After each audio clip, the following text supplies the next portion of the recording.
बड़ा बेवकूफ हूँ यार, बहुत बड़ी दिक्कत आ चुकी है। माइनक्राफ्ट को बढ़िया बनाने के चक्कर में मैंने इस नॉर्मल ज़ॉम्बी पे एक्सपेरिमेंट कर दिया और जरा देखो यार ये कैसा खुखार बन चुका है, ये पूरे वर्ल्ड को तबाह कर देगा। मेरे को नहीं पता कि इससे कैसे बच सकता हूँ, लेकिन मेरे को कुछ ना कुछ तो जल्दी से करना ही पड़ेगा। आज तो शायद भाई मेरा बचना मुश्किल है। वीडियो को एंड तक जरूर देखना ताकि पता चले कि मैं जिंदा रह भी पाता हूँ या नहीं। एंड मैं आपको एक और बात बताना चाहता हूँ, जो ये बैकग्राउंड में खतरनाक सा म्यूजिक चल रहा है ना, ये तभी बचता है जब ये खतरनाक सा ज़ॉम्बी हमारे आसपास होता है। वेल ये सब छोड़ो, मेरे को लेबोरेटरी को पूरा कवर करना पड़ेगा। एक काम करता हूँ, मैं आयरन बार्स की मदद से इस पूरी लेबोरेटरी को कवर कर देता हूँ, जिससे कि उस ज़ॉम्बी को इस लेबोरेटरी से बाहर निकलने में काफी ज्यादा टाइम लग जाए। एंड उतने टाइम में मैं अपने लिए कुछ ना कुछ ऐसा जुगाड़ बना लूं जिससे कि मैं बच सकता हूँ। ओह गॉड, तो काफी ज्यादा मेहनत करने के बाद ये आखिरी आयरन बार्स भी मैंने लगा दिए हैं और जरा देखो पूरी लेबोरेटरी मैंने यहाँ पर कवर कर दी है। एंड आई गेस यहाँ से ज़ॉम्बी को निकलने में बहुत टाइम लगने वाला है। तो बस अब एक काम करता हूँ, यहाँ से दूर भाग जाता हूँ और अपने लिए कोई एक सेफ बंकर बना लेता हूँ। तो मैं फाइनली यहाँ पर बचा के आ तो गया हूँ, लेकिन यार देखो यहाँ पर रहने वाले लोग, इनको बिल्कुल नहीं पता कि कितनी बड़ी मुसीबत आ चुकी है। वेल ये सब छोड़ो, इनके घर देखो जरा यार, ये बिल्कुल भी प्रोटेक्टिव नहीं है। तो मैं एक काम करता हूँ, जमीन के अंदर थोड़े बहुत गड्ढे खोदने पड़ेंगे मेरे को, क्योंकि मैं यहाँ पर एक अंडरग्राउंड बंकर बनाने वाला हूँ। यस गाइस, एक वही चीज है जो हमको बचा सकती है। एंड उसके लिए मेरे को जमीन में एक काफी बड़ा एरिया चाहिए होगा, जिसके लिए मेरे को यहाँ से काफी सारे ब्लॉक्स हटाने हैं। तो यहाँ पर हमने ठीक ठाक सा एक एरिया तो बना दिया है, लेकिन अभी भी भाई मैं बिल्कुल प्रोटेक्टिव नहीं हूँ। तो एक काम करते हैं, यहाँ पर लैडर लगा देते हैं एंड लैडर के ऊपर चढ़ के मैं जाऊंगा और इस गड्ढे की एंट्रेंस पे मेरे को एक प्रोटेक्टिव डोर लगाना पड़ेगा, क्योंकि इस टाइम पे मैं बिल्कुल भी सेफ नहीं हूँ। एंड जो मैंने डोर लगाया है वो एक लेवर से खुलता है, जो की काफी बढ़िया बात है। तो इस डोर को बंद करते हैं और नीचे हमारा और थोड़ा बड़ा एरिया बनाते हैं। लेकिन यार जरा ये देखो, यहाँ पर दीवारों में ना स्टोन ब्लॉक्स लगे हैं जो बिल्कुल भी काम की नहीं है। तो इन सबको तोड़कर मैं एक बंकर वाले ब्लॉक्स लगाने वाला हूँ, क्योंकि वो काफी ज्यादा स्ट्रॉन्ग है, उनको कोई भी नहीं तोड़ सकता है। तो जितनी भी यहाँ पर दीवारें हैं, इनके सारे ब्लॉक्स मैं तोड़ने वाला हूँ, क्योंकि हमको चाहिए थोड़ी हाई लेवल वाली security. A few minutes later. एकदम परफेक्ट, ये रूम काफी ज्यादा सेफ है फिलहाल। तो एक काम करते हैं, पहले जरा सीढ़ियों से ऊपर जाते हैं और जो ये हमारा डोर है ना भाई, इसको भी प्रोटेक्ट करने के लिए मैं इनके चारों तरफ ही स्टील वाले ब्लॉक्स लगाने वाला हूँ, जिससे किसी को भी इजिली डोर ना दिखे।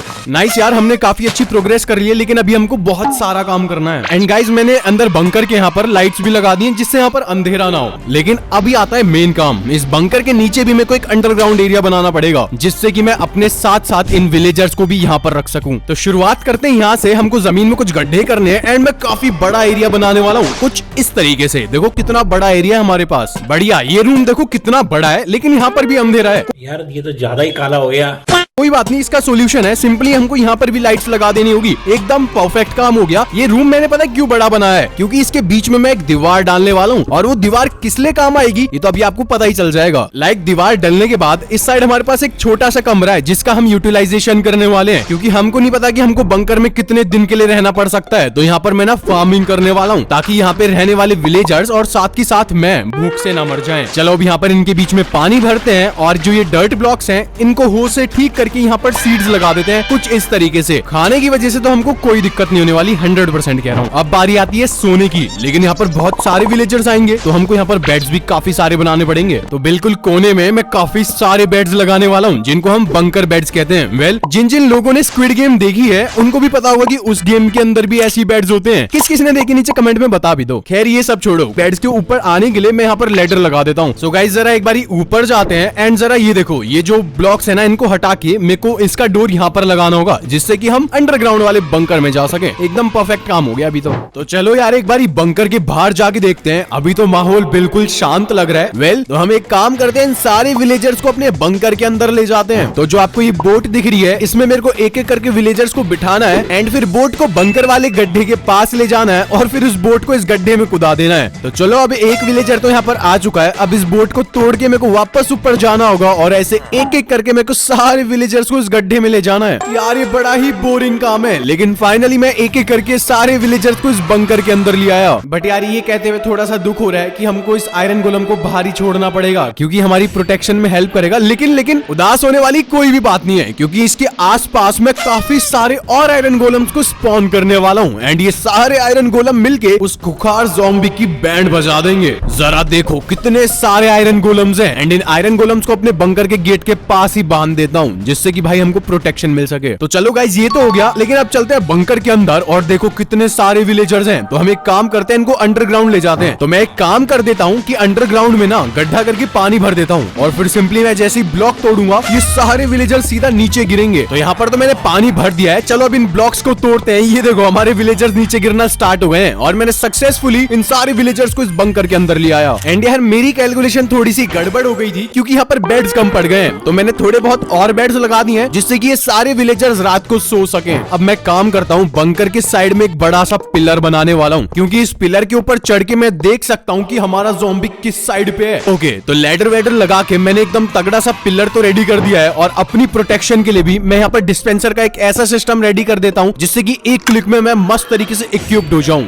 तो फिलहाल गाइज अब तो मैं रेडी हूँ और ये सारे के सारे विलेजर्स भी एकदम सेफ हैं। तो यार ये पूरा एक दिन हो गया था एंड मैं अपनी फार्मिंग वगैरह कर रहा था। मैं जैसे ये सब कर रहा था तभी एकदम बंकर पूरा हिलने लग जाता है और फिर से मेरे को बैकग्राउंड में वही खतरनाक सा म्यूजिक सुनाई देता है। इसका मतलब वो ज़ॉम्बी हमारे बंकर के पास आ रहा है। तो मैं तुरंत एकदम इक्विप्ड होके तुरंत अपने बंकर से बाहर आ जाता हूँ और जरा वो देखो वो खड़ा है खूंखार सा ज़ॉम्बी एंड मैं उसको एरो से शूट जैसे ही करता हूँ वो एकदम जंप मार के मेरे पास आ जाता है। एंड मैं इस टाइम इतना डर गया था कि मैं डायरेक्ट बंकर के अंदर चले जाता हूँ और इस टाइम पे मैं समझ गया था कि इससे निपटना बहुत मुश्किल है। तो मैं नीचे विलेजर्स को चेक करता हूँ, तब भी एक गेट में से विलेजर बाहर निकल जाता है। मेरी मुसीबत अब और बढ़ गई क्योंकि ये विलेजर को अंदर ले जाने के चक्कर में बाकी भी बाहर निकल सकते हैं और बिना बात के सारे विलेजर्स मारे जाएंगे। तो मैं घबराहट में जल्दी से बाहर जाता हूँ और देखता हूँ कि भाई 2 गोलम जो ज़ॉम्बी को रोक कर रख रखे हैं। तो यही मेरे लिए एक अच्छा टाइम था। मैं भी पीछे से खड़े होकर इसको एरो से शूट कर रहा था, लेकिन भाई ये और खतरनाक होता जा रहा है। तो मैं एकदम बचने के लिए एक विलेजर के घर में घुस जाता हूँ ताकि मैं थोड़ी देर के लिए सेफ रह सकूं। और जो ये खिड़की है मैं यहाँ से उस ज़ॉम्बी को मारने की कोशिश करता हूँ, लेकिन भाई वो सीधा कूद के मेरे घर के ऊपर आ जाता है। एंड मैं जैसे ही घर के बाहर निकलता हूँ तो मैं एक चीज नोटिस करता हूँ कि भाई ये ज़ॉम्बी रुक चुका है। तो मेरे को लगा कि भाई अपनी हेल्थ तो रिजनरेट नहीं कर रहा है। तो मैं जल्दी से जाके इसके ऊपर अटैक करता हूँ और ये वापस से उठ जाता है और ये इतना ज्यादा पावरफुल है कि भाई आसपास के गोलम्स को अपनी पावर से हवा में उड़ा दे रहा है और यहाँ तक कि मैं भी इसके अटैक के चपेटे में आ जाता हूँ। भाई इस टाइम मेरे हाथ में कोई कंट्रोल नहीं है, मैं हवा में उड़ रहा हूँ और ये कूद कूद के मेरे ऊपर अटैक कर रहा है। तो इस टाइम पे लग रहा था कि यार इस वर्ल्ड को तबाह होने से अब कोई नहीं रोक सकता।